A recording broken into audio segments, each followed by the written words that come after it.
So yeah, like 105.9 this morning. It's a big boy weigh in. So I think there's a couple of reasons that weigh in was pretty well above where I was last week by a fair margin. Number one, refeed day was on Saturday. It's now Tuesday. I haven't trained since Friday, so I think that's contributing. Number two, I eat a fair bit late at night and drink a fair bit late at night in terms of getting the last little bit of my calories in. And number three, I may have just hit a little bit of a weight loss plateau. So I do have a freaking doctor of human nutrition on my side for all this kind of stuff, so I'm not too worried about it. I'm not stressing. We'll see what Mark says for this week. I haven't gotten my check-in back yet. Should come in today. And I will likely be dropping some more calories. My weigh-ins have kind of plateaued a little bit this last week, so I'll drop some more kcals, and I bet we'll see that weight come down. I do feel like I'm starting to lean out a little bit. Starting to lean out in the shoulders and arms mostly, maybe a little in the quads, but obviously the places that are easiest to lose and the last places that you gain are the first places you start losing a little bit of fat here and there. So anyways, I'm off to go get in my day one.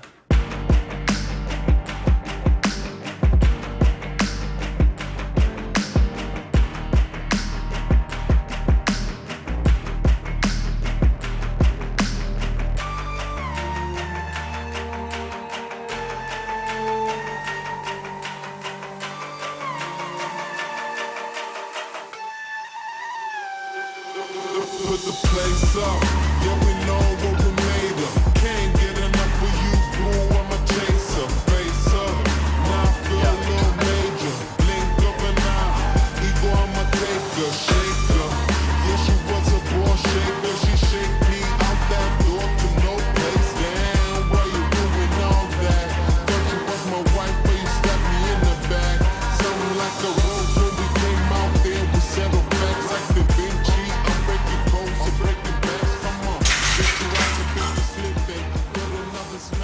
We just got through the triple to start the day, and I think I've finally kind of quantified how much I needed to dial things back.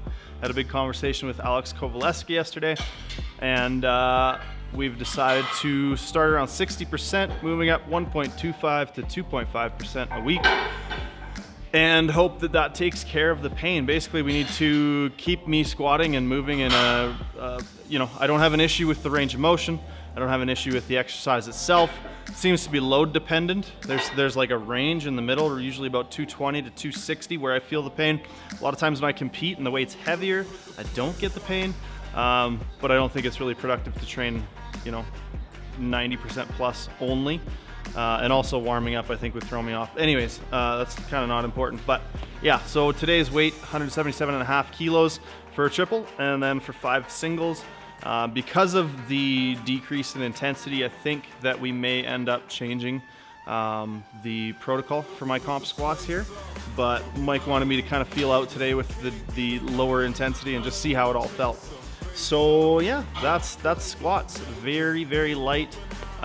With that, no pain, which is a great thing. So yeah, I think it'll be productive. I think it'll be useful to work with the lighter weights for a number of reasons. I feel like my bottom position has become sloppy over the last little while, and perhaps that feeds into reinforcing that pain, because I think there's a correlation between technique and how much pain and whether or not I feel the pain. So keep it nice and tight, keep it light, and it should feel pretty good today.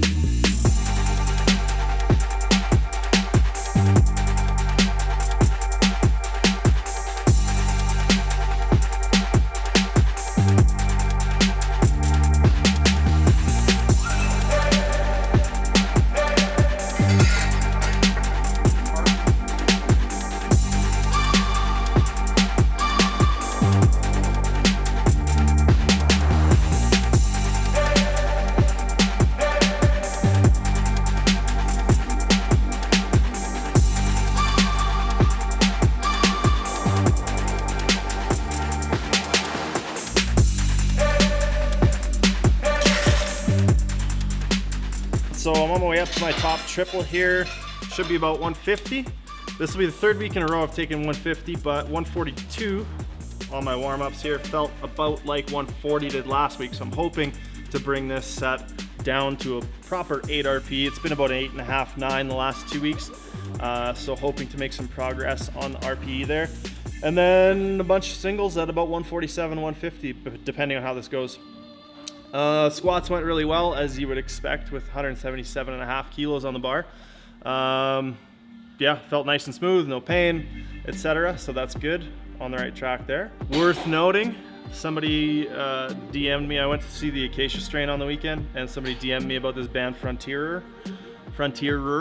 It's some of the members previously in Tony Danza Tap Dance Extravaganza.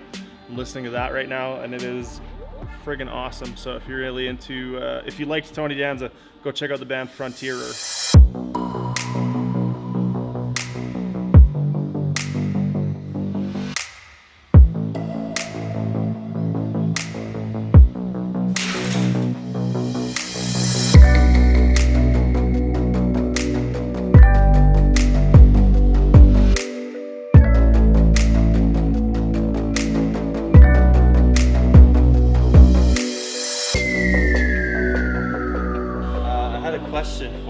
Shoot, what's the question?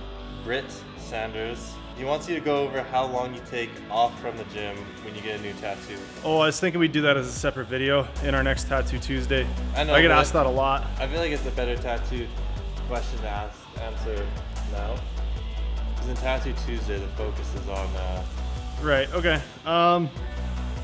So basically, it really depends on the piece. Like a lot of answers to these questions we get all depend on the context, but right now, I'm not really taking any time off. I mean, when I got my back done right around my belt line, I did some beltless training, or, you know, if I had to, you know, if things got really, really tight and the skin hurt to squat, then I just wouldn't squat. A lot of times I'll try to get tattooed during deloads or washouts, so that if I do have to change something, like if I got my back done and couldn't bench, I'd overhead press, that kind of thing. So basically it's about adapting training and trying to get like I said, I like to try to time my tattoos so they don't interfere with my training. I'd really like to get all of this done before I get back in the equipment, obviously. So I don't really take any time off unless I have to be honest. There's one part of my arm that healed really poorly. So it really hurt to like get under the bar when the skin would stretch, and it was just a mess, and for no real reason. But most of the time, like if you take 2 days off, you should be able to move normally. The swelling goes down pretty quick, like especially line work. Shouldn't really need to take much time off. If you get a big like full piece done in one day, you know, you're sitting for 5 or 6 hours, things might change. But yeah, I really don't really need much time off after getting tattooed. Obviously, once the skin starts to like tighten up, you don't really want to be stretching it too much. So just bear that in mind. You don't want to mess up your tattoo. If you have to, limit your range of motion for a week or so. Should be fine after that, really. So I think everyone's body kind of reacts differently to being tattooed. So maybe if you do get super swollen from it, then maybe you do need more time off from using that body part, but you don't necessarily have to stop lifting. Yeah, so I mean, like if you get your pec tattooed or your chest tattooed and you can't like reach back to get under the squat bar, safety squat or something, you know, like just think about how you're gonna have to move that body part and just adapt your exercises to get a similar stimulus if you do have to adapt it at all. If not, just take a day or whatever until the swelling goes down and it should be good to go. Just make sure you wash it really good after you're in the gym and sweating and like in this kind of environment that might not be super conducive to healthy healing on a big open wound. You know, make sure you wash it really, really well after you're done training. Gonna do some more dumbbell rows here. Dylan's probably gonna make fun of how light they are, even though they're heavier than his dumbbell rows. He's turning it off as we speak, cutting me out. And then we're gonna do some JM press.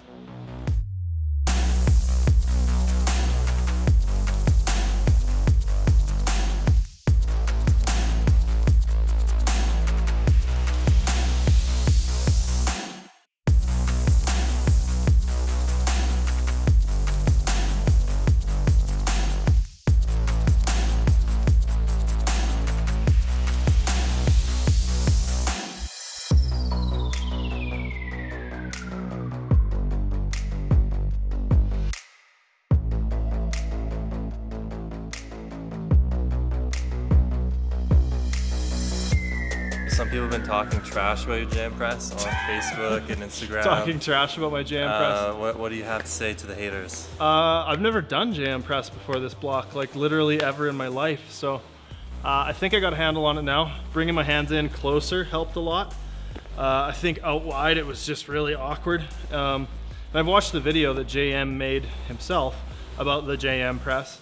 And basically he just says you want your arms at about a 45-degree angle, and you literally just fold your forearm on your bicep, and it should just naturally come to a stop, and then you press up from there, and try not to get too much shoulder movement involved in it. He also said he used to do like 500 plus for reps, which I don't know, that's crazy to me. But he's pretty jacked dude, big bencher, so I don't know. I really like them. I feel like they're a good movement, and because I sucked at them so much, I had to use very, very little weight at the start. So I haven't had much problem with elbow tendonitis or elbow inflammation or anything like that. A lot of people have that issue, but I think that's because maybe they're starting a little too heavy. That's it for today, guys. Thanks for joining us along the way here. We'll keep you posted as the squat progresses and those kinds of things. Let you know what's going on with the body weight. I just got my check-in from Mark just now. He figures that you know, a lot of sodium is kind of one of the culprits, which has been a big part of my life lately. Love sodium. So yeah, we're gonna stick with the macros for this week, see if we can see a little bit more of a drop in body weight for next week, and keep plugging away. And then the plan all along with the body weight has kind of been to like just over maintain during the dev blocks so that they're somewhat effective in terms of training. And then during the washouts, we'll cut pretty aggressively. So got a washout coming in about 3 weeks, I think. And I imagine we'll see some I wanted to say gains, but I guess losses. We'll see some losses happen there. Dylan's still working on the apparel, I think. He hasn't said anything about it. He's keeping it under wraps like his physique. So yeah, just stay tuned. Hit that subscribe button if you haven't already. Thanks for tuning in. And ask more questions in the comments. We're not doing necessarily question of the day, but we are trying to answer a lot of the questions as we go through the workout. We've got Dylan behind the camera being a wise ass about them. So give us some good questions. Talk shit. I don't know. Whatever. We'll see you guys next time.